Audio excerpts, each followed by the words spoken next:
जय डुगर जय डोगरा जय मां डोगरी। दोस्तों क्या हाल चाल है? तो सारे इक्किया नरोए होगो सत्य साने होगो। भाग नंबर 2 विच तुंदा सारे दा मलाल करने डुगर सीरीज़ यूट्यूब पासियां, फेसबुक पेज पासियां, इंस्टाग्राम पेज पासियां। ते हूँ अस तुसेंगी खजराना मंदर लेइयै जा करदे जिस होटलै विच अस रुके दे हे उस होटल दे बाहर दा तुस व्यू दिक्खी सकदे किन्ना खूबसूरत मता गै शैल इत्थुआं दा व्यू लब्भा करदा हा। दिलै च सोचेआ कि ना तुसेंगी इत्थुआं दा व्यू भी दस्सेआ जा, इत्थुआं दा नज़ारा भी दस्सेआ जा। अस भी होटलै बिच्चा निकले, असें कीता पैह्ला नंबर ई रिक्शा, क्योंकि तुसेंगी पता ते है गै इत्थै ई रिक्शा बगैर कम्म गै नहीं चलदा है, जां भी ओला ई रिक्शा दो गै कम्म औंदे न। अगर लोकी जगह बिच्च घूमने गी जाना होऐ, दर्शन करने गी जाना होऐ, कुतै भी जाना होऐ है ना, भी तुस इत्थुं दिक्खी सकदे इत्थुआं राती दा जेह्ड़ा नाइट व्यू है वो मता गै शैल चमकारे मारा करदा हा। दिलै च सोचेआ कि ना अपने भ्राएं गी, भैनें गी, देवियें गी, सज्जनें गी इत्थुआं दा नाइट व्यू, राती दा व्यू दस्सेआ जा। मगर अस जा कुत्थै हे पता? खजराना दे विच इक मता गै शैल गणपति बाबा मोरया दा, गणेश भगवान जी दा मंदर बने दा है। मती गै बड्डी इत्थै मूर्ति बनी दी है। इ'यां गै असेंगी पता चलेआ, असेंगी कुसै ने सनाया कि खजराना जरूर जाना चाहिदा। भी अस तुं'दे वास्ते, भ्राएं वास्ते जेह्ड़े हिरख करदे न, डुग्गर सीरीज़ यूट्यूब चैनल कन्नै जुड़े दे न, जां भी फेसबुक पेज कन्नै जुड़े दे न, जां भी इंस्टाग्राम पेज कन्नै जुड़े दे न, अस भी चली पे तुसेंगी राती दा कन्नै कन्नै नज़ारा दसदे ते कन्नो कन्नी अस तुसेंगी सोचेआ कि ना तुसेंगी खजराना दा मंदर भी दस्सेआ जा। भी इत्थै दिक्खो तुस राती दा इन्ना शैल, इन्ना सोहना इत्थुआं दा राती दा व्यू हा, मज़ा आई गेआ। इत्थै इक गल्ल है, जाम बड़ा लग्गी जंदा और ट्रैफिक रूल गी भी ना मते कोला मता फालो करदे न, पर हैलमट कोई नहीं पांदा, टोपी सिरै पर कोई नहीं पांदा। इ'यां गै चलदे चलदे अस मतलब साढ़े होटल कशा कोई 3 या 4 किलोमीटर दे कोला दूर हा खजराना मंदर। एह् तुस दिक्खी सकदे इत्थुआं दा राती दा। मैं बिल्कुल स्लो बिच वीडियो बनाइयै तुसेंगी दस्सेआ कि इंदौर दा शैह्र, इंदौर दी सिटी, और इत्थुआं अस बल्लें बल्लें जा करदे हे ई रिक्शा दे बिच। भी इत्थुआं मैं इक चीज़ होर दिक्खी, साफ सफाई मती गै ज़्यादा शैल ही। राती दे बिच कोई भी गंद कूड़ा थल्लै नहा सुट्टा करदा, और इत्थुआं दा जेह्ड़ा व्यू हा और इत्थुआं दा राती दा नज़ारा हा मता गै शैल दिक्खने दे काबल हा। आखर वेल्लै इंतजार दियां घड़ियां होई गेइयां ख़त्म ते अस तुसेंगी हून दस्सन जा करदे आं खजराना मंदर दे कोल। अस जेह्ड़ी एह् मार्किट है तुसेंगी मार्किट दस्सा करदे आं। बिल्कुल अस पुज्जी गे खजराना मंदर। एह् तुस दिक्खी सकदे मेरे पास्सै गेट लग्गे दा ऐ 3 नंबर। एह् मेरे कोल सर खड़ोते दे न ते इत्थै जेह्ड़ी ऐ मती गै ज़्यादा भीड़ भड़क्का रौंह्दा ऐ। इत्थै मतियां गै ज़्यादा लम्मियां लैनां होंदियां लग्गी दियां। साढ़ा पैह्ली बार औना हा इत्थै। ओह् तुस मेरे सामनै दिक्खी सकदे मंदर बने दा। इस मंदर दे बिच्च असें हून जाना ऐ। जित्थे तक्कर असेंगी परमिशन थ्होग फ़ोन लेइयै जाने दी अस तुसेंगी जरूर दस्सगे। जित्थे तक्कर असेंगी अनुमति थ्होग अंदर दा बाह्र दा व्यू अस तुसेंगी पूरा दस्सगे। गणेश भगवान दी मूर्ति भी अस तुसेंगी जरूर दस्सगे। ते बस जुड़े दे रवेओ तुस आखरी वेल्लै। आइए इस ड्यूटी दे अंदर हून असेंगी इत्थै केह् करना है, चपलियां खोलनियां न। हून चले अस चपलियां खोलने गी। चपलियां खोलना जरूरी होंदियां, दोनों को इकट्ठा रखना।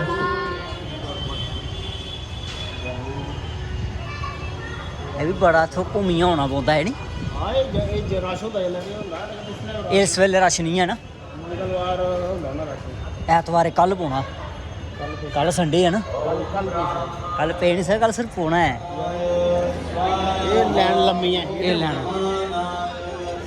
एह् लैना लम्मियां लग्गी दियां दिक्खी सकदे। अंदर असेंगी फोटोग्राफी करना मना है, इत्थुआं तुस दिक्खी सकदे।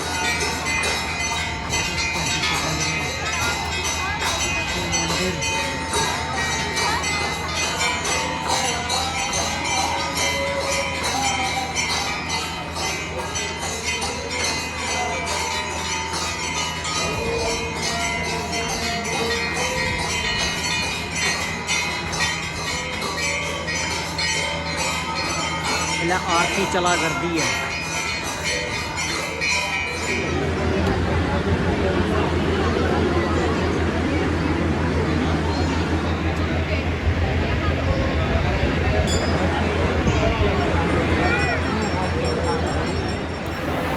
करो जी लाइव दर्शन। गणपति बाबा मोरे होंगे, गणेश भगवान जी होंगे। भी अस निकले बाहर, निकलिए करो जी जय श्री राम होंगे दर्शन। इतने राम जय श्री राम जी होंगी मती गै शैल मूर्ति बनी हुई ही, तो असेंगी सौभाग्य प्राप्त होया इत्थे आनिए है। गणेश भगवान जी होंगे कन्नो कन्नी जय श्री राम जी होंगे दर्शन करने। ये तुम दिक्खी सकदे मतियां शैल मूर्तियां बनियां, ते हुण अस जा करदे आं उप्पर। तुसेंगी इत्थुआं दे भी मतियां गै शैल श्री राम जी होंदियां मूर्तियां, श्री राम जी होंदा स्वरूप तुसेंगी दसगे कन्नो कन्नी। राधा कृष्ण जी होंदा भी दसगे रूप। जय श्री राम। देखो जी जय श्री राम जरूर लिखियो ना साई दे ये दरबार तुसेंगी दसने वास्ते। अपने भ्राएं भैनें देवियें सज्जनें गी बड़ी मेहनत करना पौंदी है, बड़ियां मेहनत करना पौंदियां न, फ्ही जाइयै कोई दर्शन करान थोह्ना करना मौका थ्होंदा है।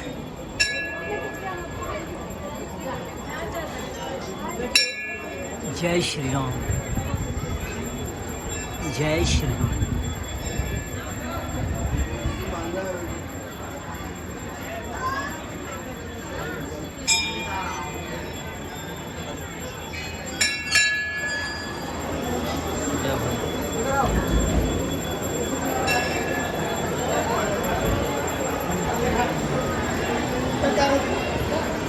त्रिपुटी बालाजी माँ बगलामुखी।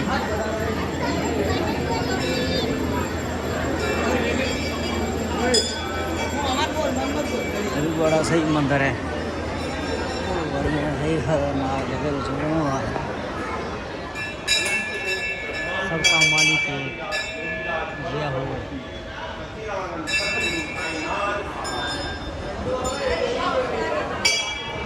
हूँ आए दे चक्कर लाई गै लैने।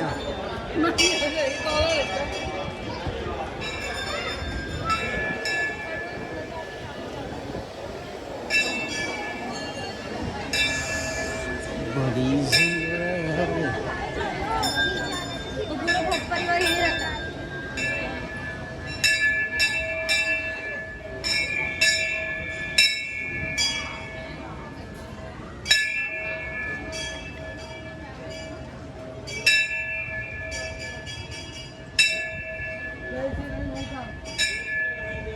ये आई आ मंदिर दे पिछली जगह। ये तुस दिक्खी सकदे ये मंदिर दा एक गेट है, ये मंदिर दी बैक साइड है ना। ते हूँ जा करना मैं तुसेंगी अग्गे दस्सने वास्ते। पर एक गल है, अऊँ जित्थे मर्जी टुरी जागा ना, पर तुंदा डोगरा भरा ना डोगरी बिच गै गल्ल करो, चाहे किश भी होई जाग। बस अपनी मातर भाशा गी अग्गे बधाना, चाहे किश भी होई जा। और इत्थे तुसेंगी पता है फोन लेना अंदर मना हा, बड़ियां मिन्नतां कीतियां तुंदे वास्ते, तुंदे वास्ते, तुंदे वास्ते खास। हर हर महादेव, ओम नमः शिवाय। इत्थे गेदे हे अस दर्शन करने गी थल्ले, इत्थे फोटो खिच्चना मना हा, मगर मैं दर्शन करी आया। किन्नी थल्ले डुग्गी जगह बिच मेरे महाकाल भोले बाबा भोले शंकर जी हुंदा मंदिर बने दा है। और तुस दिक्खी सकदे नंदी दी सवारी, साढ़े भोले शंकर की सवारी। जय श्री महाकाल, जय श्री महाकाल, जय श्री महाकाल। अज तुसें ना एक चीज़ दसना, तुस हैरान परेशान हो जागो। तो आगो केह् है ये, तुस पढ़ो दुनिया की सबसे महंगी दुकान, मतलब दुनिया की सारें कोला महंगी दुकान। और खासियत देखो लड्डू, ये तुसें दसूड़ी दुकान, ये पूरी मार्केट है, लोकी यारी मार्केट है। सोचा की ना तुसेंगी लोकी यारी मार्केट दस्सी जा इंदौर दी। अगर इंदौर बिच आए दे तुसेंगी मार्केट नहीं दसी तो फिर मित्रो दस्सने का कोई फायदा नहीं है। इत्थे छड़ी लड्डुएं दी मार्केट, तुसेंगी छड़ा लड्डू लब्भना। अगले भाग विच जुड़े रहो, तुसेंगी तोले कोला तोला भाग नंबर 3 भी दिक्खने की लब्भी जा।